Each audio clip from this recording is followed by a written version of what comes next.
안녕하세요. 스미더스입니다. 1월 5일 스미더스의 정문실 제2부 시작하도록 하겠습니다. 잠시 뒤에 사시 연대기가 아마 이제 업로드가 될 겁니다. 사시 연대기 정치판은 보통 금요일에 녹음을 해서 일요일 밤에 업로드가 되면 이제 월요일에 이렇게 많은 분들이 듣는 릴리즈되는 형태로 진행이 되는데요.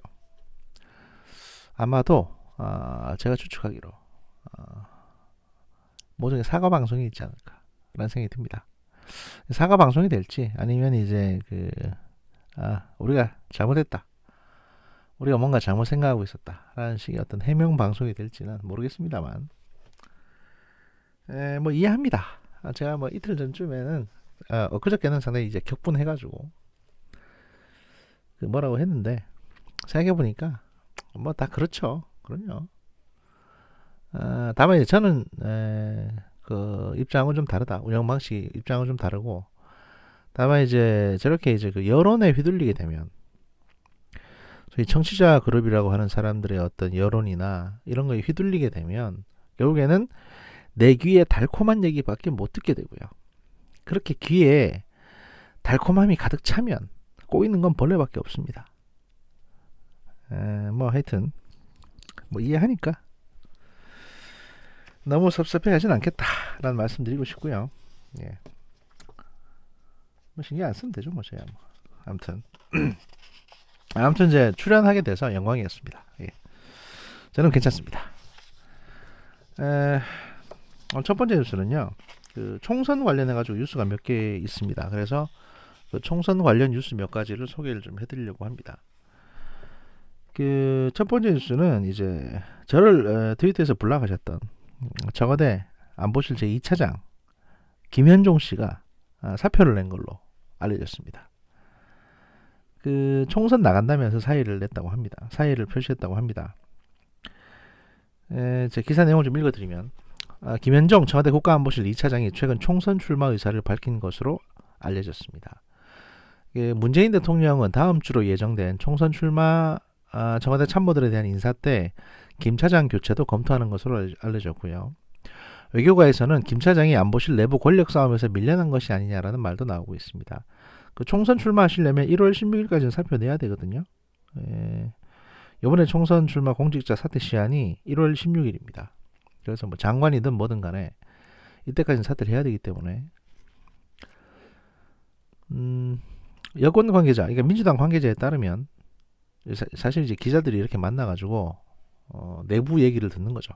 내부 얘기를 듣는 건데, 김현종 차장이 총선 출마 의사를 밝히고 청와대에 사의를 표명한 것으로 알고 있다며, 총선 출마도 있지만 최근 안보실 내부 갈등과도 연관이 있을 것이다라고 이제 기점을 했답니다. 결국 안보실 내부 갈등 때문에 밀려나는 거죠.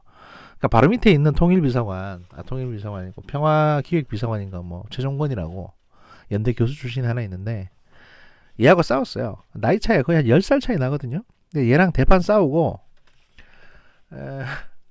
졌습니다. 왜냐하면 최종권 비서관도 사표를 던졌는데, 나 관두겠다고 사표를 했는데 말렸거든요, 청와대에서. 근데 김현종은 아무도 안 말리고 있는 거죠 지금. 결국 김현종이 나가야지 뭐, 이렇게 되면. 지난 시간에 제가 설명드렸었고요. 2016년 총선 때 인천 계양 출마를 이제 준비를 했습니다, 김현종 차장이. 하지만 이제 노무현 정부 때 한미 FTA를 주도했다는 이유로 시민단체들이 반대해서 총선 출마가 무산됐었습니다. 근데 사실 이건 핑계고요. 이건 핑계입니다. 그러니까 민주당 내에 소위 친노 그룹이나 이런 애들이 김현종한테 주기 싫은 거죠. 주기 싫었으니까 시민단체 들쑤셔가지고 저거 비터나라 해서 이제 결국엔 출마를 못한 겁니다. 시민단체가 괜히 나섰겠어요?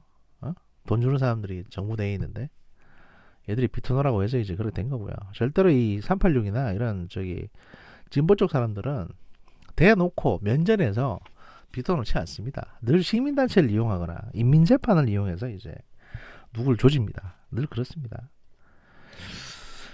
게다가 김현종 차장은 작년 대북 정책은 물론 한일 군사정보보호협정, 지소미아 파기 등 정부의 외교 안보 정책을 주도하는 등 실세로 떠올랐습니다.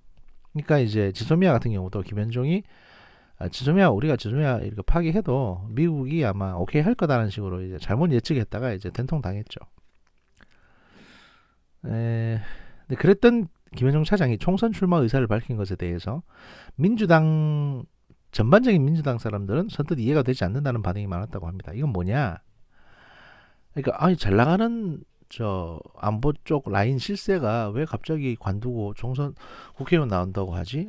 도저히 이해가 안 되네. 저 사람 왜 저럴까? 지금 잘 나가지 않나? 이런 생각을 하는 게 아니고요.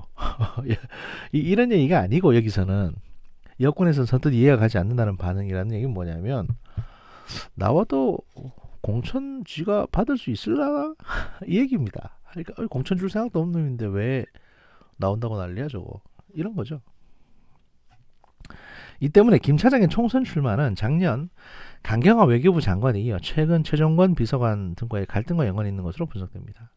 특히 대북 제재를 놓고 남북 관계에 우선을 두자는 최 비서관과 최종권 비서관 의견은 뭐였냐 하면 미국이 좀 반대해도 개성공단 먼저 우리가 열자. 금강산 관광 우리가 개시하자. 뭐 이런 거였거든요. 근데 이제 김현종 차장은 한미 동맹이 중요하기 때문에 그래서는 안 된다. 미국의 뜻에 따라야 된다. 이래가지고 둘이 대판 싸웠습니다. 사실 개인적인 견해만 밝히자면 저도 이제 최종권 비서관 견해는 맞다고 생각을 해요. 제가 누차 말씀드렸다시피 우리가 뭔가를 먼저 퍼줘야 됩니다. 그렇지 않고서는 대화가 시작이 안 됩니다. 왜냐하면 일본도 미국도 아무도 돈 쓸 생각이 없기 때문에. 또 그걸 천명하기도 했고요, 걔들이. 그래서 이제 대립이 심했는데 그 문재인 대통령이 이제 올 초 신년 인사회에서 그러니까 뭐라고 앞으로 내년 남북 관계에 대해서 뭐라고 했냐? 올해 남북 관계는 남북 관계에서 운신의 폭을 넓히겠다라고 얘기함으로써 미국의 눈치를 보지 않고 우리가 마음대로 좀 할 건 하겠다라고 해서 이제 최종권 비서관의 소위 그 손을 들어줬다. 이런 식으로 이제 해석이 됐죠. 그렇기 때문에 이 노선 투쟁에서 밀려난 김현종 차장이 총선 출마를 구실로 청와대에 사표를 낸 게 아니냐는 분석이 나오고 있습니다. 사실 이게 거의 확실하고요. 밀려났으니까 관둬야지 뭐 이제. 김 차장의 총선 출마 의사를 문 대통령이 수용할지는 아직 결정되지 않았다고 하고요. 그 문재인 대통령은 다음 주 서울 구로을 출마 의사를 밝힌 윤건영 국정기획상황실장을 포함해서 일부 청와대 참모들을 교체할 예정입니다. 김 차장이 총선에 출마하려면 오늘 16일까지 관둬야 되고요. 그 민주당 관계자에 따르면 김현종 차장이 총선 출마 의사를 밝혔다고 공천이 보장되는 것은 아니다. 다른 총선 출마 희망자들과 함께 동일하게 경쟁해야 한다고 말했다고 합니다. 확인 사살이죠. 너 나온다고 공천 안 준다. 이 얘기고 여기 앞서 말씀드렸던 김현종 차장의 총선 출마 의사를 문 대통령이 수용할지는 아직 결정되지 않았다는 것은 사표 내고 나가라. 이까지는 확실한데 그렇다고 네가 국회의원 나간다는 거를 내가 오케이 해주지 못하겠다.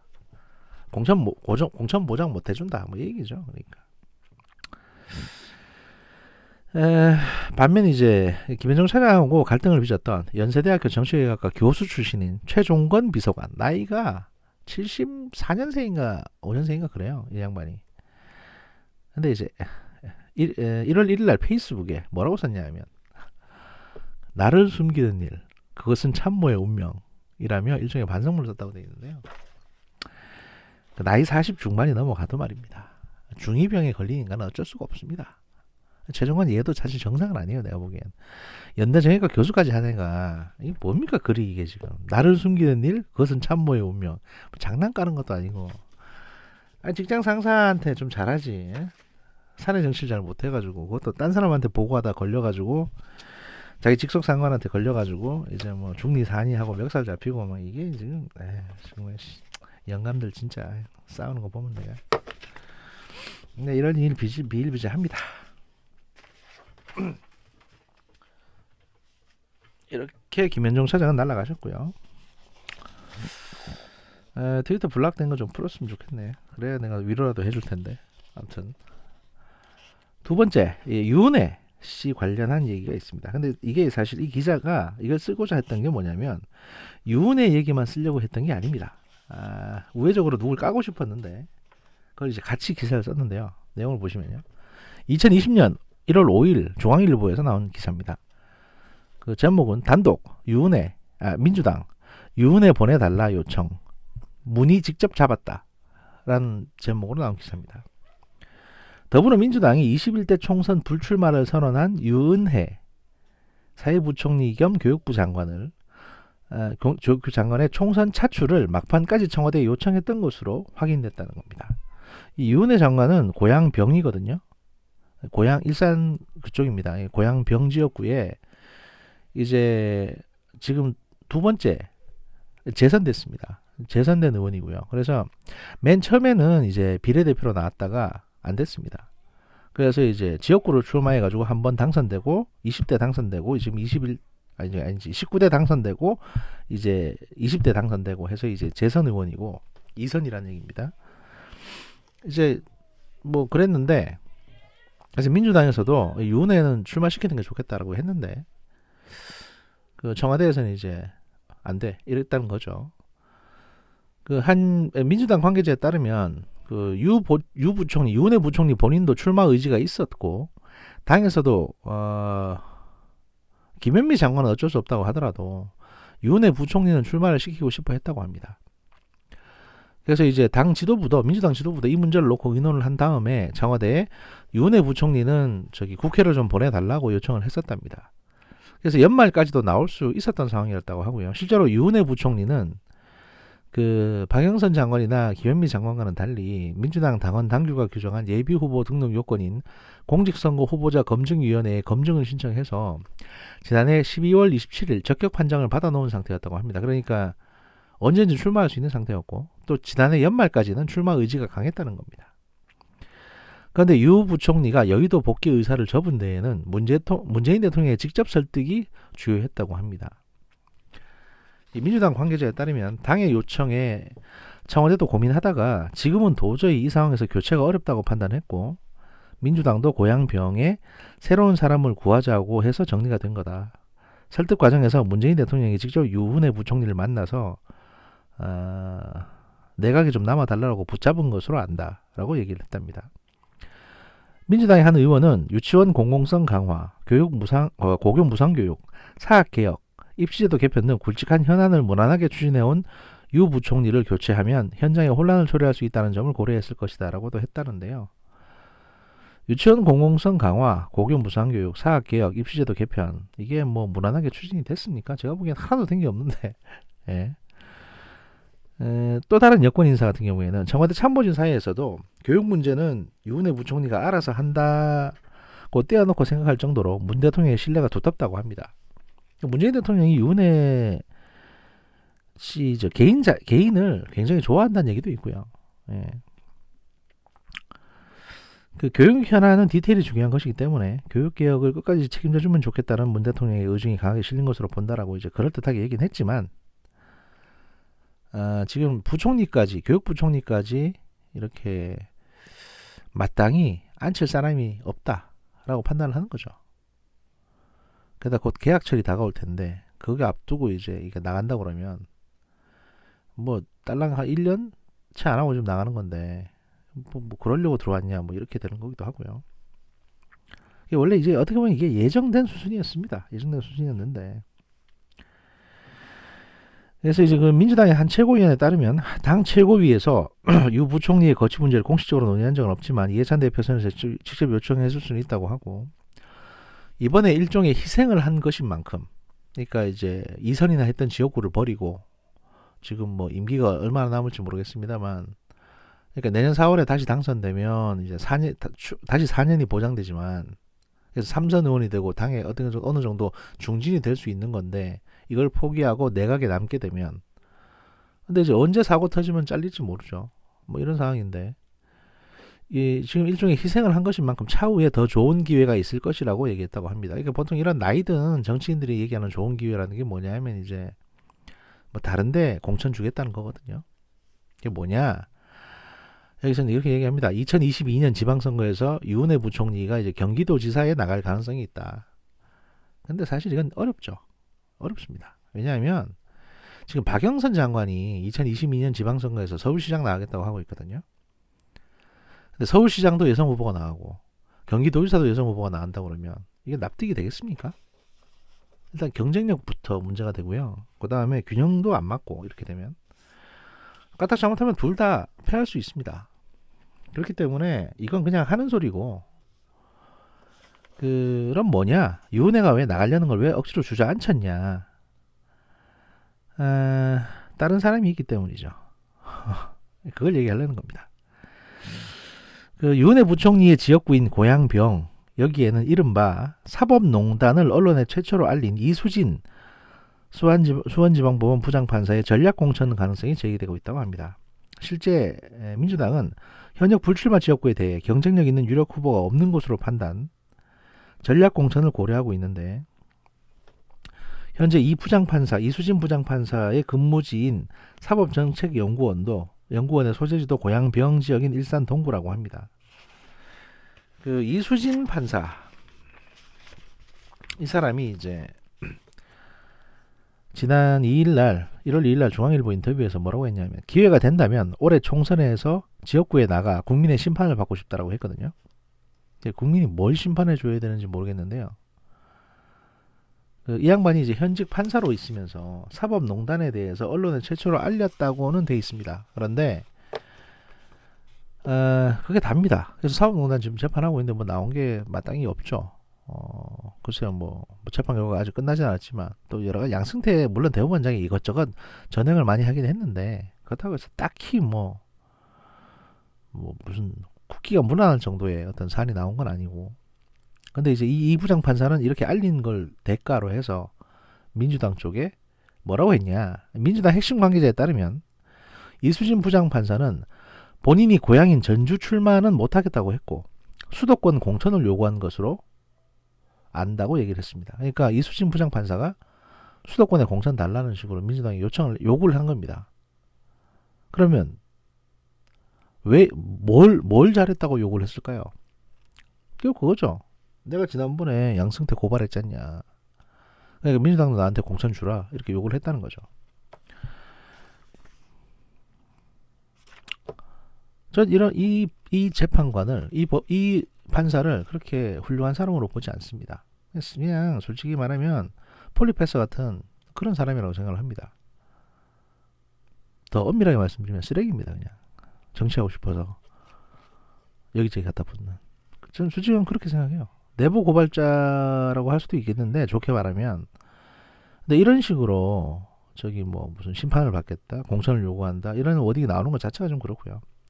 근데 이런 워딩이 나오는 것도 사실은 이 민주당 핵심 관계자라고 하는데 이런 내부적인 얘기를 하잖아요, 벌써. 공천 주기 전부터. 그러면 민주당 내부에서도 이 이수진 부장판사에 대해서 별로 안 좋게 생각한다는 거거든요. 그러니까 이제 얘기가 나오는 겁니다. 그 얘기가 지금 여기 나오는데요, 기사에도. 다만 현직 판사가 곧바로 국회 입성을 노리는 것이 상권 분립 차원에서 적절한지를 두고는 민주당 내에서도 비판적인 견해가 있다. 민주당의 한 의원은 직업 선택의 자유가 있다고는 하지만 사법부에 있던 분이 곧바로 정치권에 들어오는 게 맞는지는 의문이다. 초선 의원 때부터 어렵게 정치를 해온 사람들 입장에서는 한 분야에서 주목을 받았던 인물이라고 해서 손쉽게 공천을 받는 것이 달갑진 않다라고 이제 이런 워딩을 기사에 적었습니다. 이 얘기는 뭐냐? 이수진 판사가 그 양승태 대법원장의 어떤 사법농단에 대해서 최초로 언론에 터뜨리고 그 과정에서 이제 아마 민주당하고 내부적으로 협의한 사항이 분명히 있을 겁니다. 그래서 이렇게 해서 언론에 터뜨리고 그다음 홍보는 뭐 김어준의 다스베이더나 아니면 이제 여러 진보 패널들이 하는 방송에서 이제 때려주고 하는 형태로 그 여러 가지 협의를 했을 텐데, 터뜨리는 폭로 일정에 대해서 여러 가지 협의를 했을 텐데, 그러면 그 와중에서 민주당 쪽에서 요구하는 것도 있었을 거 아닙니까? 그렇게 협의를 했다는 거죠, 결국에는. 그 협의한 내용을 이제 가지고 있을 테고, 그럼 거기에 대한 대가로 공천 달라고 요구를 하는 겁니다.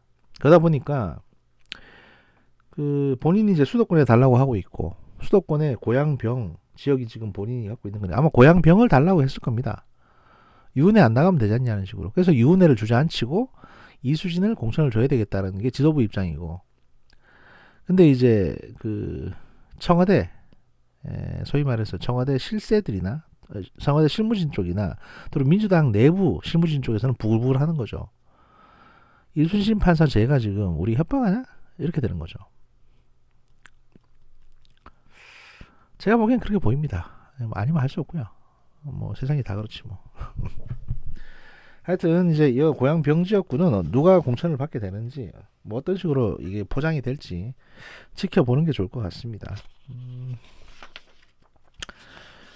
그 공천 얘기가 하나 더 있는데요.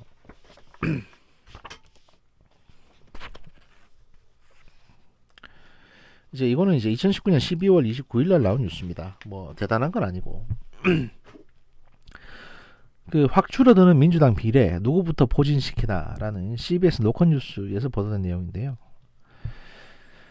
그 연동형 비례대표제 도입으로 인해서 비례대표 의석이 지난 총선보다 크게 줄어들 것으로 전망되는 민주당은 어떤 후보자를 앞세워 당의 메시지를 유권자들에게 전할지 고심이 한창이라고 합니다.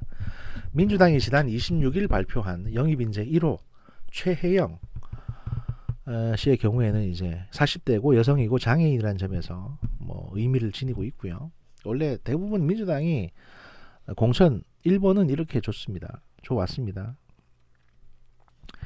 또 이제 영입 대상 2호로는 이제 원종건이라고 20대 그 뭐 눈을 어머니가 눈을 뜨고 뭐 효자고 뭐 이렇게 좀 이미지 메이킹 하고 있죠 지금. 근데 이제 그 민주당 내부에서도 여기에 대해서 말들이 많습니다. 그러니까 저 친구가 스토리 소위 말해서 좀 불쌍해 보이고 스토리는 있는데 뭐 봉사도 많이 했는 건 알겠는데 그 국회의원 소위 말해서 법을 만드는 국회의원으로서 무슨 자질을 갖고 있는지는 좀 의문이다. 이거죠 사실은. 그러니까 단순히 어떤 세대를 대표하는 게 국회의원이냐 하냐 아니면 그래도 최소한도로 법을 만들고 어떤 그 국정을 운영할 수 있는 자질이 있는 사람을 공천을 줘야 되냐. 비례라는 게 사실 전문직을 주는 건데 여기에 대해서 이제 우리도 고민이 많다. 뭐 이런 얘기들이 나오고 있고요. 그렇지만 민주당 내에서는 이제 원종건이라는 사람을 공천을 줬고, 그러니까 공천 주려고 하고 있는 것처럼 보이고, 그다음에 이 사람을 이제 여기저기 방송에 내보내고 있습니다. 얼마 전에 그 YTN의 이동영의 뉴스 정면 신문가 여기도 나와가지고 인터뷰를 하신 걸로 알고 있고, 이렇게 진보 아마 진보 스피커들이 델타 쓸 겁니다. 또 민주당에서 푸시도 할 거고요. 이래서 바람을 좀 일으켜 보려고 하겠죠. 그러니까 결국에는 지금 팟캐스트의 대부분의 어떤 그 진보 채널들은 그냥 민주당에 종속되어 있는 민주당 방송이라고 보시면 됩니다. 그러면 이 사람들이 하는 얘기가 공정할 수는 없습니다. 벌써 정파에 기울어져 있으니까요. 당리당략에. 마치 과거 조선통신사에 그 임진왜란 직전에 조선통신사를 갔다 왔던 김성일처럼 자기가 보기에도 그러니까 일본이 쳐들어올 것 같은데 우리의 어떤 그 정파의 이익하고는 어긋나기 때문에 일본은 안 쳐들어올 것이다라고 거짓말하는 거하고 똑같은 겁니다.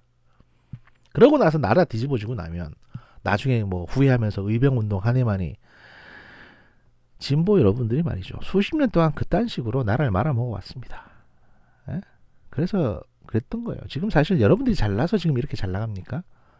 보수인 자한당이 엉망진창이고 개판 5분 전이니까 저런 거죠. 뭐 가랍세로 연구소니 변희재니 이런 사람들이 요즘 다시 보인다 이런 얘기들 하시는 분들이 계시는데 쓰레기는 아무리 닦아도 쓰레기입니다. 그 양반들이 뭐 제정신이에요? 근데 오죽이나 민주당이 어거지를 부리면 그런 인간들까지 다시 꺼내가지고 어떻게 써먹어보려고 닦고 앉았겠습니까 사람들이. 일베나 극우를 살려주는 거는요 극좌입니다. 그러니까 극과 극은 통한다는 겁니다. 에휴, 말하면 뭐합니까? 그러고 이제 여기 비례로 소위 비례대표로 아마 3호 영입 인재가 그 김병머식인가 하는 그 사성장군 출신이죠. 그 양반은 뭐 경력은 멀쩡해 보이던데 어떻게 저쪽으로 빠졌나 모르겠습니다. 정치 욕심이 있는지 해서 하여튼 그쪽으로 가셨고 그 다음에 3호 인재가 그렇고 4호 인재가 이제 법률가 그 검찰에 오래 있었고 뭐 정관 예우를 이제 뭐 거부하기 때문에 지금까지 뭐 어디 가지도 않았고 뭐 이런 얘기 소모식이라고 변호사 있는데 그 양반도 그냥 스토리 그렇게 만들어 왔던 사람이고요. 그 저 2018년까지 국제사법재판소에 재판관 활동하셨거든요. 그래서 사실 바빴습니다. 그 양반도. 그리고 이제 정치 좀 해보려고 이제 쓱 하다 보니까 이제 스토리를 누가 짜주는 거죠 옆에서. 보통 이렇게 영입이 되지 않습니까? 그러면 그 민주당 내 이제 전략팀 소위 말해서 그 양정철이 갖고 있는 민주연구원이나 이런 데서 한 개인의 어떤 인터뷰를 한 다음에 그럴듯하게 이제 스토리텔링을 짜줍니다. 그래서 뭐 이건 다 훌륭하고 어떻게 됐고 근데 이게 20대 국회 때 이런 사람 없었습니까? 다 똑같지. 근데 결국에는 보십시오. 이철희 씨도 그렇고 표창원도 그렇고 그렇게 스토리텔링 아름답게 짜가지고 들어온 사람들이 결국에는 국회에서 한다는 짓거리가 뭡니까? 아무것도 못했지 않습니까? 박주민도 마찬가지예요. 박주민이 스토리텔링이 가장 좋았죠. 아름다웠죠. 그 길바닥에서 주저앉아서 울고 막 힘들어하고 길바닥에서 뭐 처먹고 옆에서 탈 쓰고 세월호 유가족이 같이 선거운동 해주고 그 다음에 들어와서 한 게 뭡니까? 4년 동안 뭐 했어요? 지가 세월호 건졌어요? 세월호 건진 거는 저 나라 돈 4천억 들여가지고 저기 해경하고 네덜란드 회사가 건진 거고 근데 건져놓고 그 다음에 뭘 했습니까? 아무것도 한 게 없습니다. 아무것도. 심지어 당시에 해경청장 하나 구속을 못했어요. 지금까지. 이제 검찰에서 나서서 뭔가를 한다고 그러는데 그동안 과연 여러분들은 뭘 했냐? 박주민부터 시작해가지고 민주당 의원들은 묻고 싶습니다. 아니 세월호 특별법 통과시킨 지가 언젠데 무슨 뭐 자한당이 국회를 마비시켜서 세월호 조사를 못한 건 아니지 않습니까? 그런데 그 이준석 선장부터 시작해가지고 한 사람도 제대로 그 TV에 청문회에 이렇게 좀 내보내서 아니면 강제 수사를 통해서라도 조져보지 하나도 못했어요. 꼭 자기들끼리 무슨 맨날 세미나만 하고 앉았고 세월호 유가족들은 길바닥에 나가 있고 이게 뭡니까 이게 도대체? 이래놓고는 4년을 또 달라고 그래요? 무슨 낯짝으로? 뭐 하시려고 사는 동안 이제 더. 세월호가 지금 발갛게 녹이 슬었습니다. 도대체 언제까지 유가족들은 더 기다려야 됩니까? 2014년에 난 사고입니다. 지금 2020년이에요. 제정신입니까? 정말 진짜. 솔직하게 말씀드려가지고 말입니다. 제가 생각하기에 가장 정신병자라고 생각하는 인간들이 누구냐면 그 지하철에서 세월호 노란 리본 그거 막 보이면 떼고 다니는 인간들 있죠. 이 양반들은 저는 솔직히 가장 정신병자라고 생각해요. 왜냐면 타인이 그 정도 추모하는 것까지도 못 참을 정도면 그냥 돌아가셔야죠. 뭐하러 삽니까? 어차피 나이 때 보니까 돈 내고 지하철 타는 것 같지도 않더만. 근데 그보다 더 사악한 인간들이 누굽니까? 누군지 아십니까? 세월호 팔아서 돈 버는 새끼들입니다. 김어준 씨, 그 2억, 그 CG 2억도 안 되는 그 세월호 무슨 그날인가 뭐 다큐 만든다고 그래서 한 20억 정도 펀딩 하셨죠. 그래가지고 그 영화에 얼마나 썼습니까? 그리고 그 전에 무슨 누가 들어와서 뭐 하드를 가져가네 어쩌네 뭐 해킹을 당하네 어쩌네 하는 결국에는 거기서 나온 결론은 뭡니까? 뭐 그냥 가다 뭐 닷을 내서 디비졌단가 뭐 아무것도 나온 게 없어요. 돈만 벌었지. 그러니까 다이빙벨도 마찬가지입니다. 그러니까 그런 사회 고발을 하는 건 좋다 이겁니다. 그리고 그 용기 있게 목소리 내는 것도 좋고 그 험한 곳에 몇 달 내내 팽목항에 가서 그냥 소리 지르고 같이 악쓰고 같이 눈물 흘리고 땀 흘리는 거 좋다 이거예요. 좋아요. 잘하셨어요. 근데 왜 돈을 벌어요 그걸로? 왜 그 이후에 그걸로 돈을 벌죠? 물론 일을 열심히 하면서 돈 버는 건 상관없는데 지금 나온 게 아무것도 없어요. 근데 여러분 웃긴 게 뭐냐면 유가족들은 진실을 모릅니다. 아직까지. 많은 국민들도 진실을 몰라요. 근데 문제 제기하시는 분들 중에 돈을 굉장히 많이 버신 분들이 계세요. 같이 싸워주고 같이 진실을 고민해주겠다고 하시면서 돈은 버셨어요. 이건 마치 목사들이 돈 버는 거하고 똑같은 겁니다. 너를 천국에 보내주겠다. 아직 난 죽지 않았습니다. 그런데 너를 천국에 보내주겠다 약속하면서 내 재산을 가져가서 목사님들은 잘 먹고 잘 삽니다. 뭐죠 이게? 과거 러시아의 대문호 톨스토이가 그런 얘기를 했습니다. 러시아 정교회도 사실 만만치 않게 부패했었거든요. 그 부패한 사제들, 사실 이건 뭐 기독교뿐만 아니라 이슬람도 마찬가지고 불교도 마찬가지입니다. 순수한 그 사제들도 있는 반면 아주 부정부패에 타락한 사람들도 많습니다. 그 사람들을 비판하는 겁니다. 부패한 사람들. 신의 존재, 절대자의 존재는 그 이 대낮에 하늘에 있는 태양처럼 빛나는데 그걸 더 잘 보이게 해주겠다고 앞에 촛불 켜놓고는 나를 믿으라고 한다. 그게 부패한 사제들이 하는 소리랍니다. 톨스토이는 그렇게 말씀했습니다. 죄 짓는 겁니다. 말만 그렇게 하는 건 좋은데 돈을 벌고 계시잖아요. 많죠. 그 외에도 김용민 씨, 이동영 씨. 사실 종교나 다를 바 없습니다. 거기 게시판에 댓글 다는 사람들 보십시오. 뭐 다른 뉴스, 다른 신문에 있는 뉴스들, 조국 관련 뉴스들을 보면 진짜 하루 종일 고구마 100개 먹은 거 마냥 답답한데 그래도 뉴스 공장이나 뭐 청정구역이나 수다맨 이런 거 한번 듣고 나면 속이 시원해집니다. 이걸 듣고 기운을 얻습니다. 이게 정상입니까? 종교지? 원래 뉴스라는 건요, 듣고 나서 시원해지면 안 됩니다. 왜 뉴스인데 듣고 나서 속이 시원해지셔야 됩니까? 뭔가 머릿속이 복잡해지고 좀 더 똑똑하게 살아야겠다, 좀 더 머리를 굴려야겠다 이런 생각을 해야지, 듣고 나서 기분 좋아지는 거는 여러분한테 전혀 도움이 되는 뉴스 해석이 아니에요. 왜냐하면 이 내면에 갇혀있는 인간의 탐욕이나 욕심으로 점철되어 있는 난장판인데도 불구하고 이걸 단순화시켜가지고 해석을 해주고 우리가 옳다, 그러니까 저쪽은 사악하다, 매도해버리는, 이게 가장 나쁜 방식이고요. 유시민 씨의 알릴레오, 김원준의 뉴스공장, 이동영의 뭐 정정구역 이런 것들이 하는 일이 보통 그런 겁니다. 뭐냐, 모든 사건이나 사안은요 케이스 바이 케이스로 가야 됩니다. 예를 들어 검찰이 썩었다고 할 경우에 검찰에 어떤 검사, 누가 몇 년도에 누가 썩었는지를 얘기해야 됩니다. 예를 들어 김기춘, 우병우는 썩었습니다. 하지만 윤석열, 한동훈이 썩었습니까? 썩었다는 증거를 가져와 보십시오.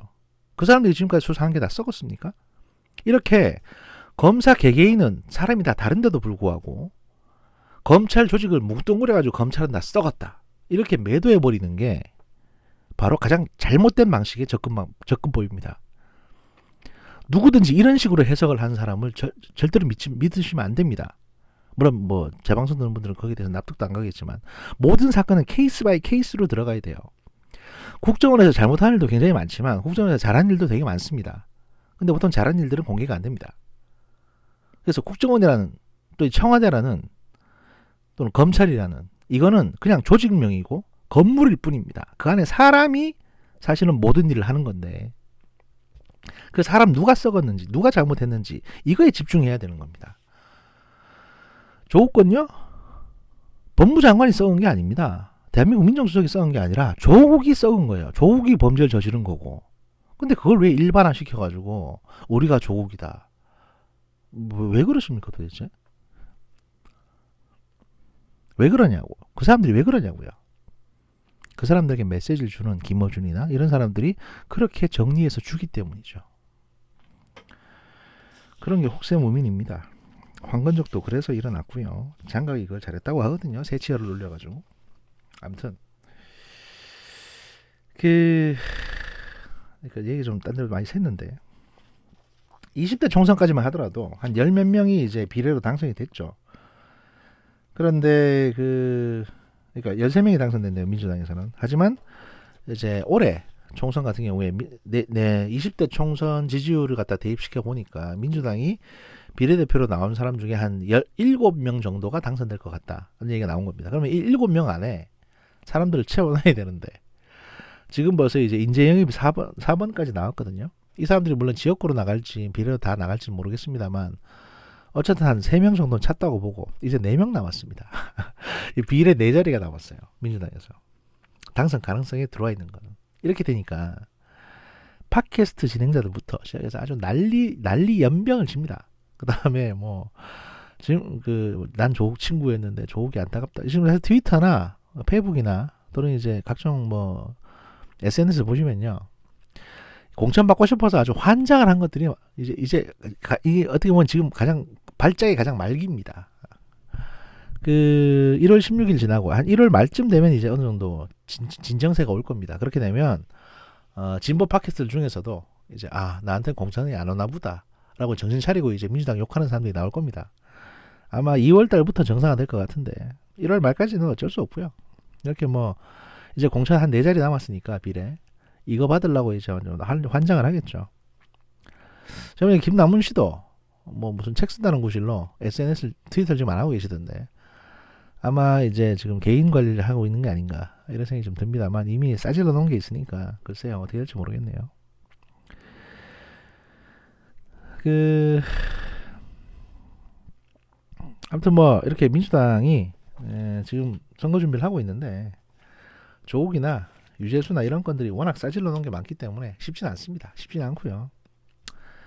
그다음에 제가 말씀드렸다시피 이제 지금 검찰 조직을 지금 이제 뭐 해집어 놓는다 또는 대대적으로 인사를 한다고 하더라도 오히려 만약에 이제 그 윤석열의 어떤 수사팀을 건드리게 되면요, 이거는 민주당의 가장 큰 악재가 될 겁니다. 누가 봐도 뻔한 지금 그림이잖아요.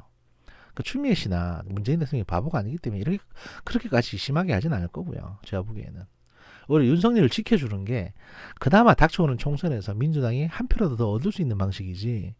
지금 만약에 윤석열을 뒤흔든다? 뭘 위해서요? 그렇다고 조국이 다시 법무장관이 됩니까? 그렇다고 뭐 법원에서 하고 있는 그 조국 씨나 정경심 관련 재판이 영향을 받나요? 검찰 수사관 바꾼다고 해서 공판팀은 따로 있는데 아무 의미 없거든요. 다만 여론만 뒤흔들죠. 아 저거 봐라. 저것들 범죄를 감추려고 검찰을 흔드네. 이렇게밖에 더 보이겠습니까? 그러니까 진짜 안타까운 거는 자한당이 지금 아직도 자한당이 등신짓 하고 있는 게 안타까운 거지. 예? 뭐 다른 게 아닙니다. 따로. 예. 좀 길게나마 2부를 했고요. 이따 밤늦게 저기 판단곡이 하나 더 녹음을 해가지고 올릴 수 있도록 하겠습니다. 이거 말고도 지금 꽤 많은데 제가 미리 녹음을 좀 해놨다가 예약을 올리든지 해야겠네요. 하여튼 감사합니다. 남은 일요일 시간 잘 보내시고요. 고맙습니다.